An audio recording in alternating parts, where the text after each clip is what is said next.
Myself, Farzana Begum, lecturer in economics from GDCW, Golconda. Today I am going to deliver a video lecture for BA first year students. Topic utility analysis.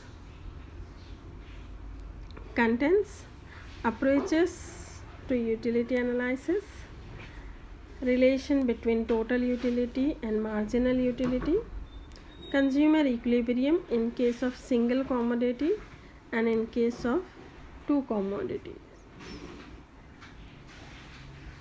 Approaches of utility analysis. So what is utility? We know about that the want satisfying power of a commodity is utility. Utility denotes satisfaction. Utility can be measured by two analyses: cardinal utility approach and ordinal utility approach. Cardinal utility approach, it was given by Alfred Marshall. It refers to the measurement of utility in terms of numbers as 1, 2, 3, etc. The unit of measurement under this approach, utils. The cardinal school postulated that utility is measurable just as the weight and height. The consumer is assumed to possess a cardinal measure of utility. Under cardinal measure of utility, it is possible to estimate the amount of utility which the consumer derives from various units of the commodity or combination of commodities in terms of the monetary units. In this approach, utility is considered to be objectively measurable. Gibbons, Walras, Manger, and Alfred Marshall developed and popularized this approach in economic analysis. Next approach is ordinal utility approach. It was given by Allen and Hicks. It refers to the measurement of utility in terms of psychological satisfaction, and a consumer can just rank his preference from a set of most preferred to least preferred bundles. The ordinalist school postulated that utility is not measurable but is an ordinal magnitude. The consumer need not know in a specific unit the utility of various combinations to make his choice. It suffices for him to be able to rank the various baskets of goods according to the satisfaction that each bundle gives him. He must be able to determine his order of preferences among the different bundle of goods. Though this approach was originally popularized by Edworth 1881, it was put to extensive use by Wilfred Pareto 1906. However, in economics, this analysis was logically presented by G.R.D. Allen and J.R. Hicks.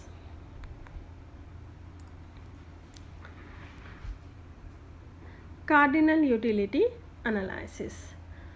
Cardinal utility has two concepts: total utility and marginal utility. What is total utility? It refers to total satisfaction obtained from the consumption of all possible unit of a commodity. Total utility from a commodity derived by consumer may be defined as the sum of the utilities derived from all the units consumed of the commodity. For example, if a consumer consumes 4 units of a goods and derives U1, U plus, U2 plus, U3 plus, U4. Okay. Next, marginal utility.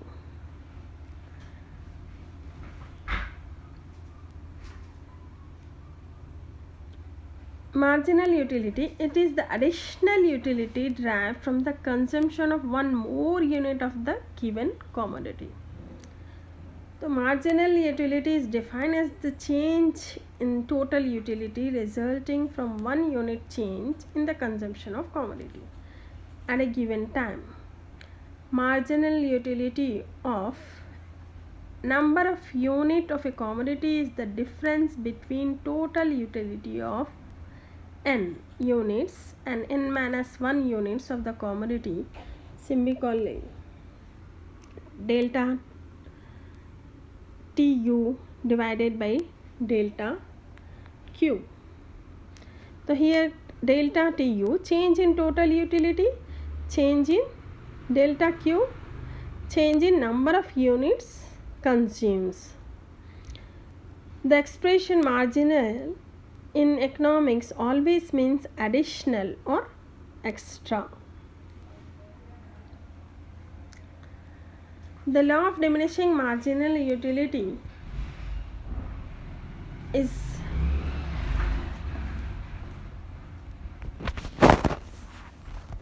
marginal utility denotes the additional utility a consumer gets from the consumption of additional unit of a commodity.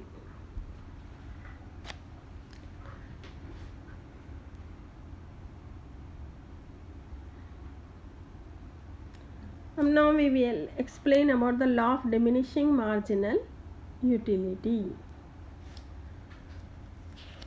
This law states that a consumer consumes more and more units of a specific commodity. Utility from the successive units goes on diminishing. What is the law of diminishing marginal utility? The law of diminishing marginal utility is a generalization deduced from observation of human behavior as a consumer uses more and more of a commodity. The marginal utility drives start declining and eventually become zero. And if the use of a commodity is continued beyond this stage, the marginal utility eventually become negative. This generalization is what's known the law of diminishing marginal utility. H. Gosson was the first to formulate this law in 1854. Given called it as Gosson's first law. This law holds good only in some special conditions. These conditions are the assumptions of the law of diminishing marginal utility. Assumptions of the law.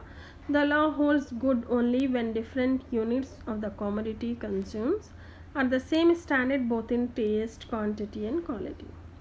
There is no change in consumer taste, quantity and quality. There is no change in consumer's taste, preference and income. The law holds good only when the consumption of different units take place continuously without any perceptible time gap. The goods are normal and homogeneous.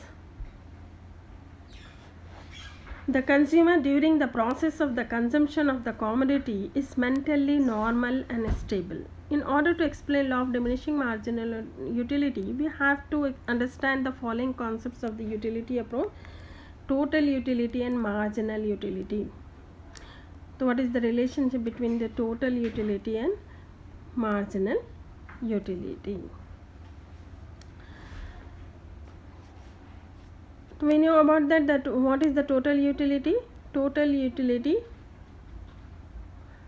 from a commodity derived by consumer may be defined as the sum of utilities derived from all the units consumed of the commodity. And what is marginal utility? Marginal utility is defined as the change in total utility resulting from one unit change in consumption.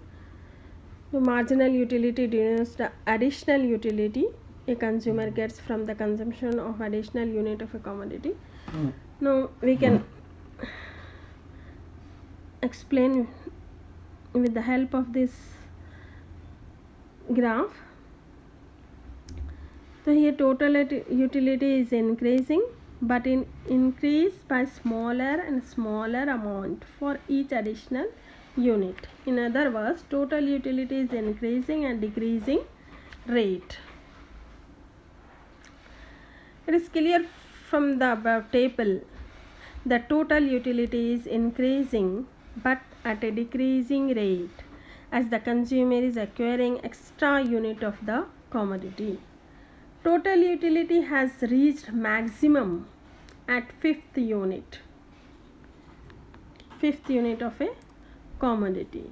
It is the point of satisfy of the consumer when the total utility reaches its maximum value.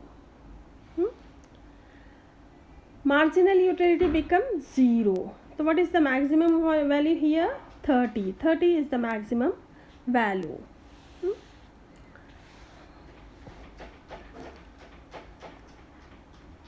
So here you can see in this point marginal utility become 0. If the consumption of the commodity continues beyond 6th unit, total utility acquiring the commodity when marginal utility is 0, the relationship between total utility and marginal utility shown in this figure. In this figure, total utility and marginal utility represent total and marginal utility curves respectively. MU marginal utility curve and TU total utility curve. A close observation of this figure indicates a gradual increase in total utility at a decreasing rate in the beginning. Therefore, marginal utility curve from the beginning slopes downward. Here you can see diminishing marginal utility. MU is marginal utility curve. This curve is slope downward. Then total utility reaches its maximum. Marginal utility become 0. When total utility is 30 here and marginal utility become 0. As MU turns negative, the total utility start falling. When total utility will become decrease, then marginal utility become negative.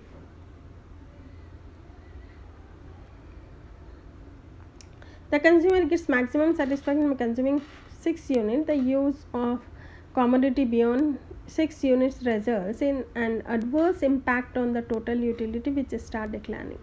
The marginal utility curve is drawn from the changes in total utility.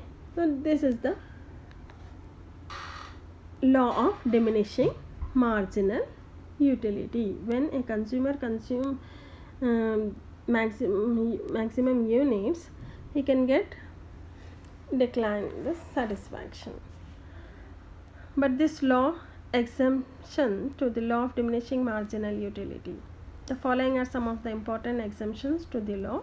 This law is not applicable in case of consumer hobbies, in the collection of old coins and old stamps, collection of old paintings, etc. Marginal utility will not diminish as their collection is a heterogeneous one. This law does not apply where there is large number of consumers of a commodity. The marginal utility of one set of telephone rises with the increase in the uses of telephones. It is pointed out that this law does not hold good in the case of liquor consumption. The additional dose of liquor will yield increasing utility to a drunkard. But this argument is not correct. The law is applicable even in the case of liquor consumption, though not immediately but later. However, we should not consider the behavior of a drunkard as his behavior cannot be said as rational. But this utility have some importance. The law of diminishing marginal utility helps to understand and drive the demand curve. The law of diminishing marginal utility explains why the demand curve slopes downwards in normal cases. Economists Jevons, Menger and Walras have stated that the market value of price of goods depends on their marginal value or utility. According to them, the market value of price of a good depends not on the total utility but on the marginal utility of that good. Another important use of law of diminishing marginal utility is in the field of fiscal policy. income tax and wealth tax depend on the law of diminishing marginal utility. Progressive taxation of income and wealth of individuals does not burden richer classes, much as the marginal utility of wealth and income to them will be less. Next, law of equimarginal utility. According to this law, a consumer gets maximum satisfaction when ratios of marginal utility of two commodities and their respective prices are equal and marginal utility falls as consumption increase. Same assumptions apply. So here we can know what is the law of equimarginal utility. This law, the principle of equimarginal utility, is an important principle to explain consumers' equilibrium. As pointed out earlier, a rational consumer with his given income will spend on various goods to maximize his level of satisfaction. While allocating his given income among various goods, he has to substitute goods for one another so as to maximize his level of satisfaction. In such a situation, he follows the principle of equimarginal utility. It helps the consumer in optimum allocation of his money or income on various commodities. The equimarginal principle states that a consumer will achieve maximum satisfaction or utility when the marginal utility of the last rupee spent on a good is exactly same as the marginal utility of the last rupee spent on any other good. This law is also known as Gauss's second principle.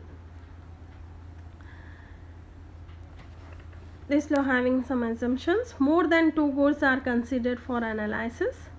The consumer has perfect knowledge of the amount of money he wants to spend on goods. The prices of the goods are assumed to be fixed and constant.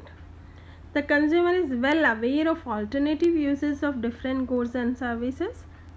The goods are perfectly divisible. The consumer behaves rationally in allocating his money income in the purchase of different goods. A rational consumer carefully chose a combination of goods that would maximize his level of utility or satisfaction. We analyze the equilibrium of the consumer by taking the case of two goods, X and Y. Let the prices of the goods are Px and Py respectively. The law of equimarginal utility states that the consumer will distribute his money income between the goods in such a way that the utility derived from the last rupee spent on each good is the same. The consumer is in equilibrium when marginal utility of money expenditure on each good is the same. Marginal utility of money expenditure of a good is equal to marginal utility of the good divided by the price of the good.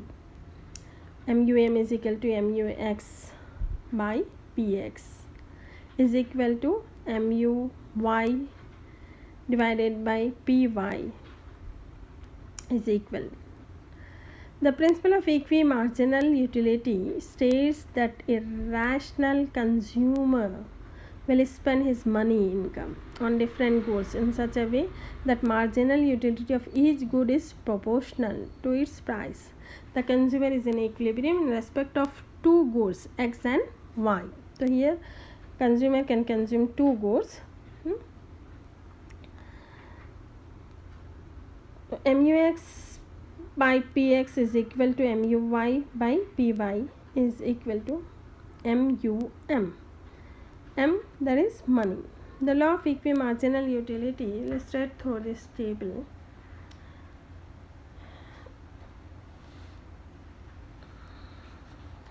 It is clear from above equation that in equilibrium the last rupee spent on each good brings the same marginal utility to the consumer.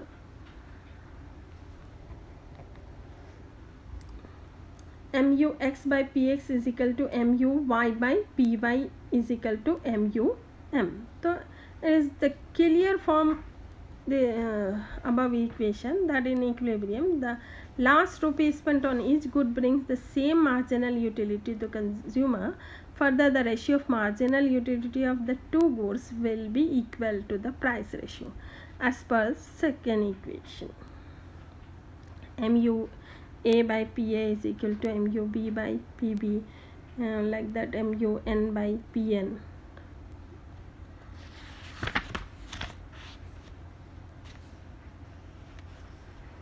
Limitations of equimarginal utility. The consumer may not have perfect knowledge of the prices of different goods which he regularly purchases from the market.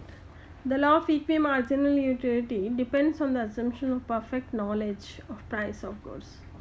Consumers are generally governed by habit and custom in the consumption pattern. Because of their habit and customs, they spend particular amount of the money on different commodities, regardless of the whether the particular allocation maximizes their satisfaction or not. The assumption that the consumer will have perfect knowledge about the alternative uses of different goods is also unrealistic.